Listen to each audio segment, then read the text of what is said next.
fucking eat this. So I want you to start clapping, start clapping, start clapping.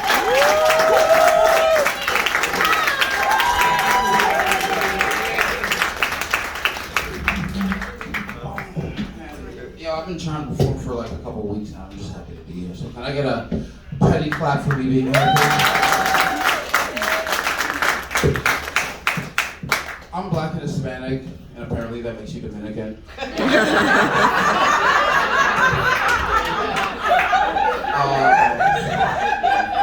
I'll give it time. That was a lot. I came out swinging. Actually, I'm not Dominican, I'm Puerto Rican. I just play Dominican on TV.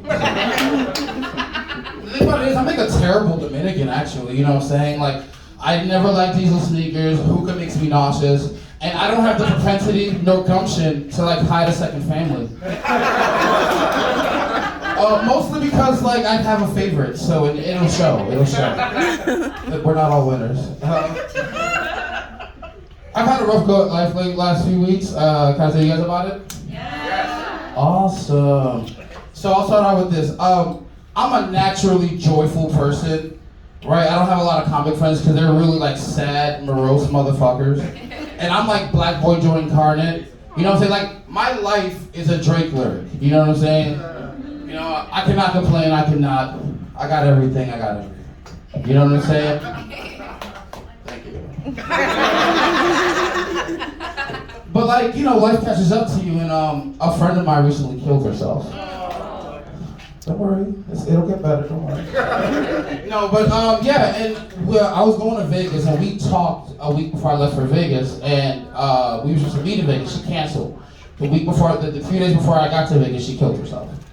And like, you know, it really affected me, you know what I'm saying? Because like, she was just one of the coolest people in the world to me. Like, when I moved to Washington, it was my dream to move to Seattle, and when I moved to Washington, I was going through a breakup and everything, and she made Washington livable. Like, she was the greatest rebound I've ever had.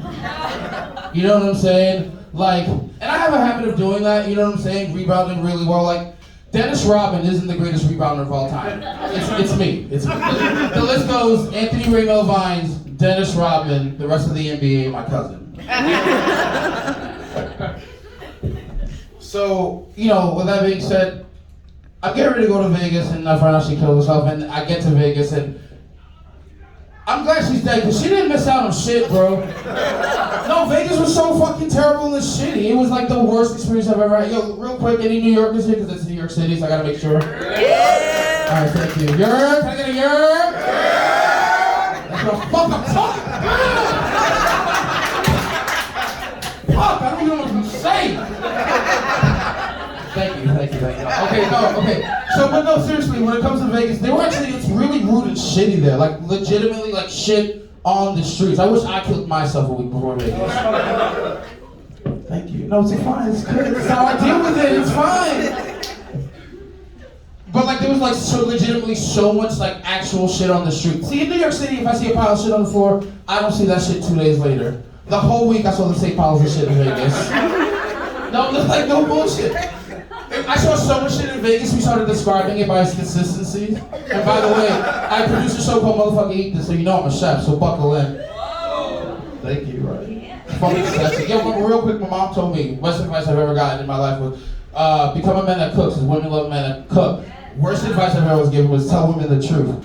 And like, the reason why that was the worst advice I was ever given was because she told me at the age of 15 before 20.